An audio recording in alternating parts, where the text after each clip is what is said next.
$30.2 million, the largest signing bonus for an offensive lineman in National Football League history, to Zack Tom. Tausch, you always believed it was coming. I got spooked a little bit. Anybody that has paid attention knew this was coming. Like, come on. You got stenoed you a little bit with this whole competition. Mm-hmm. Yeah, he did. So, first off, congrats to Zack Tom. And second off, Goody, it ain't your money, so you shouldn't be mad.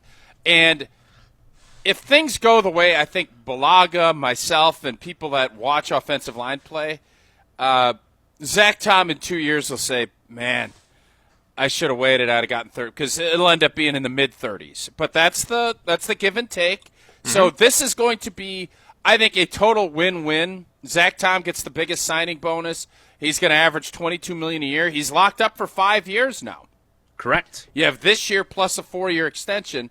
So I think you look at it, and this was such a no-brainer to everyone that was paying attention. And I thought yesterday, and I said this on Wisconsin's Morning News with Vince and Eric this morning, this shows you the difference between what, quote-unquote, America's team does and what America's team does. The Dallas Cowboys don't do what the Green Bay Packers do. If you're proactive with things and you identify players that are going to be your core players, you sign them and you take care of them, because you can get them at a lesser price than if you take them to market every time. Now, that doesn't mean every player, but Green Bay showed yesterday why they are a self-sustaining operation and a world-class organization, because they know what the hell they're doing. And, yes, will they fight when a player gets older and get rid of them? They will, and that can be painful for some of us and for people. But when you're in your prime, your elevators line up, and you've proven that you're a good football player, and they want you, here you go.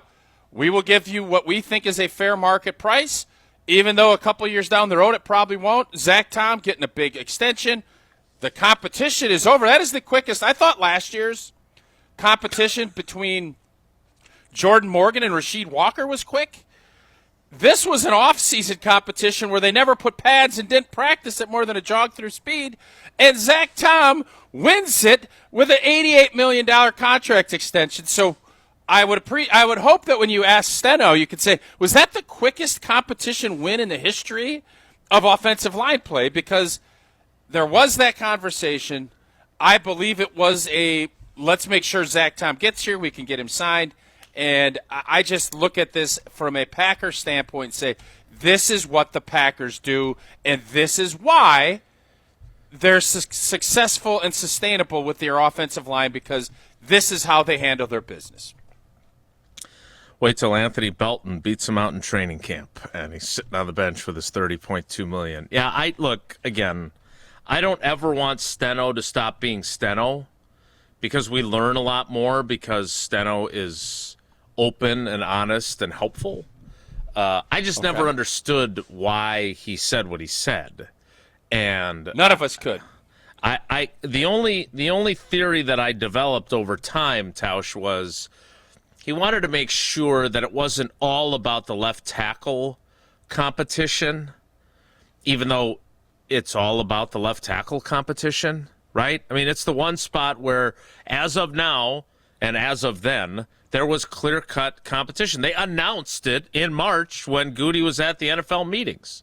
When I look at the situation now, it is going to be the focus of training camp. It is the one competition really anywhere, right? There's no special – we're not going to be charting hang times for punts or how many kicks Brandon McManus makes versus Greg Joseph or Anders Carlson. They ain't there. Like, the left tackle competition is really the only competition. Yes, the wide receivers will be jockeying for opportunities, but beyond that, is there a training camp competition that I'm not thinking of? I don't think anyone's going to compete with Sean Ryan. at right guard. I think that was the other spot that was kind of thought about. Unless Rashid has an early knockout again and they start working Jordan Morgan then at right guard, right? But as of now, it's Sean Ryan's job. Yeah. It is until we figure out what Elton Jenkins is going to do. Because I would bet that Sean Ryan will be playing center if Elton Jenkins isn't. If they're worried that they're not going to get anything done with him, they will have to make that position open for business. And then I don't know who they put in. If you just go Monk and then you see if he gets it. Donovan Jennings. I don't know. Huh? You put Donovan Jennings in at the guard spot and see if Matt LaFleur knows who he is. Yeah, there aren't going to be a lot of other spots. I think the D-line, that rotation, who's going to earn those spots, I think will be in play as well. But, yeah, that's why we're all sitting here talking about this team and the uncertainty and all this stuff, and there is some. But it's more about how good are they going to be. You kind of know who the players are going to be. You kind of have the script. It's just a matter, are there going to be any breakout stars? Or is this just going to be your normal, Saturday night show? That's the part we'll find out. This was never a competition. We said it from the jump. This was, I still, other than maybe leveraging the fact that maybe they thought Zack Tom might not come to camp without a new deal, maybe that's why they said that, to kind of scare him a little bit and get him, you better report and you better do this and da-da-da-da-da, knowing the whole time that Zack Tom was going to get paid, was going to be paid well, and for the Green Bay Packers, this is going to be a deal that they're going to say, attaboy, this is going to be an attaboy Russ. I would guess in 2 or 3 years. I thought after Penei Sewell and Lane Johnson and those boys, I think Zack Tom is right behind them right now, and he's a lot younger than Lane Johnson. Mm-hmm. Good deal. Well done by Russ Ball and by Brian 𝙒𝙖𝙀. All right, so this is what the Packers do in most cases. They didn't do it with Davante Adams. They didn't do it with Micah Hyde. There's been small examples throughout time. Different scenario, though. Davante, they did the first time. They didn't do it the second time. That's true. You're right about that. No doubt about it. I guess my question is, if they do the smart thing, because I was getting some grief I saw on social media that I have too much anxiety about the Elton Jenkins situation. Yeah, look, guilty as charged in terms of liking Elton Jenkins. There's that new song out, Anxiety's Got Me. Heard that we turned the channel. I know. I was told it sucks, so we turned channels. But in Elton Jenkins' case, we've been over this ground 100 times during the offseason. I don't want to repeat it, other than the fact that tomorrow is the first practice. He's on the non-football injury list. I don't know if he suffered an injury between the end of minicamp and coming to camp, or if this is part of the process of a hold-in, is that he's put on this list. But do you believe now, because, look, the two things that are on that contractual to-do list would be, are they going to do something with Quay Walker, right? Goody said, we want him beyond 26. He also said that Davante Adams is a Hall of Fame player and we're going to sign him. And he also said that I think Aaron Jones is absolutely going to be on our team. Exactly. So do they do something with Quay Walker? And I would not. Do they take care of Elton Jenkins? They should. I don't know what Elton wants.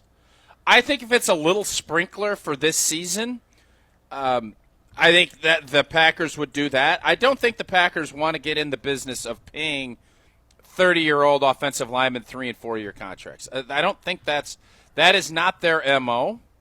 And when they've done that, it has not worked out for them. And unless you've heard something different, that is not what Elton Jenkins is looking for, which is why I have been that's so what I was just going confused to ask by you. that.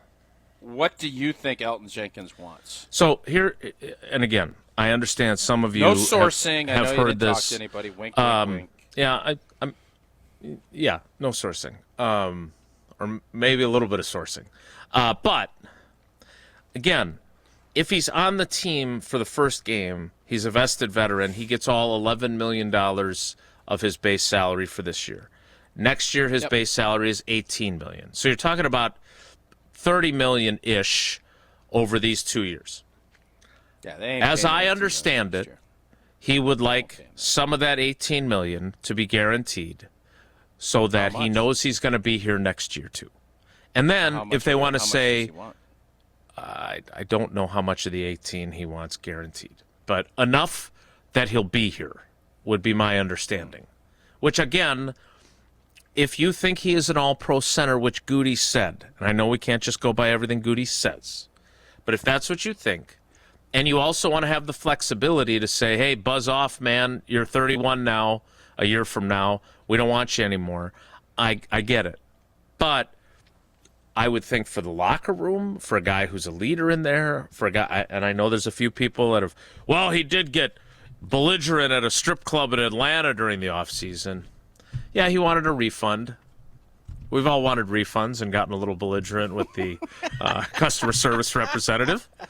But the bottom line is that if you only want him for the next 2 years and then you don't want to do anything beyond that, I get it. I don't blame Goody for that at all. All I'm wondering is, and the struggle I have is, how do you ask the Elton question without getting, Jason, you know we don't talk about contracts around here. Because I don't, I want to ask, what's it going to take to get this resolved? You know, do you see him as a member of this team? You just ask, how far apart are you guys? And then I'm going to get the contract thing. I'm going to get the contract answer. We don't talk about contracts, Jason. You know that. Yeah, just say, I know you don't talk about contracts. Kind of take that away from him. Take that little pill away from him. And then he'll say, you're right, we don't talk about contracts. Tausch, if I'm being blinded by I like Elton, fine.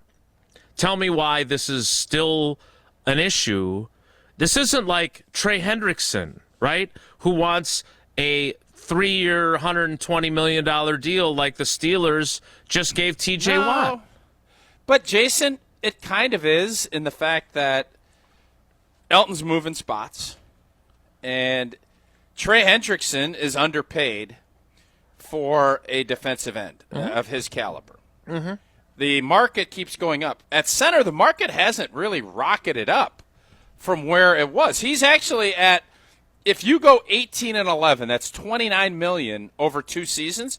He'll be one of the highest paid centers in the league. Less than Creed Humphrey. They're not going. What is Creed Humphrey making? He doesn't make $15 a year, does he? I looked this up the other day. I'll look it up again. Go ahead. So this is more of, do you want me for an extended period of time? Because this isn't going to be – I don't think Elton is sitting there saying, I need to be the highest paid center in the league. Because they'll come back and say, well, you haven't even played center. Mm-hmm. We don't know. Right. Mm-hmm. Elton's looking at this saying, this is what was owed on my contract. I am doing you a favor by moving to center. Mm-hmm. I could go on the open market and get left guard money, which we've seen left guards. They're making upper teens to low 20s. Elton is actually sacrificing some of his financial earnings because I think he wants to play center. That was abundantly clear to me when last offseason already. This was this was in the works, as we've talked about numerous times. He just wants some stability as an older player. Hey, a lot of us wanted stability as an older player. You don't get it very often. So Elton could bet on himself because Green Bay, what I know Green Bay won't do is pay him $18 million a year to play center next year on a 1-year deal. That they're not going to do. What they would do is say, well, let's work something out. I think they want to see this season play itself out and hope for both sides that Elton stays healthy. Elton is saying, I am not going to do that. And that's where this thing is coming to a head. So the easy thing would be, all right, $29 million, you already get 11, let's get you to 16 or 17 guaranteed. Then even if it goes south, all right, we're out $2-3 million. Psst, you get to go find your way. You get a little bit of security. And if he gets hurt, he's injury protected by the CBA. He would be able to get a lot of that money back. That would be, to me, the median here of what they're looking for. And what I think Green Bay, this is going to be more of what will Green Bay swallow here moving forward of this remaining money that's not guaranteed. Creed Humphrey signed a 4-year, $72 million deal, which included an $18 million signing bonus and $50.3 million guaranteed. Yeah, he's in the elevator of his career. Just so we understand where. So what is that? $18 million a year? Is that about what that number is? Yeah, that's exactly $18 million a year. Look at you. I thought you were a geography guy. So I think Elton could make a really good argument and say, listen, man, just guarantee these next 2 years, and if that's the case, we're good. Because he'd be making about that, right? It would be actually even less than that. Less than that, he'd average center. about So 14.5, 15. Yep. Yeah, I don't know. And you've been very clear that Elton doesn't want new money. He just wants guaranteed money. That's what I've heard from you. That is what I've said repeatedly. Okay.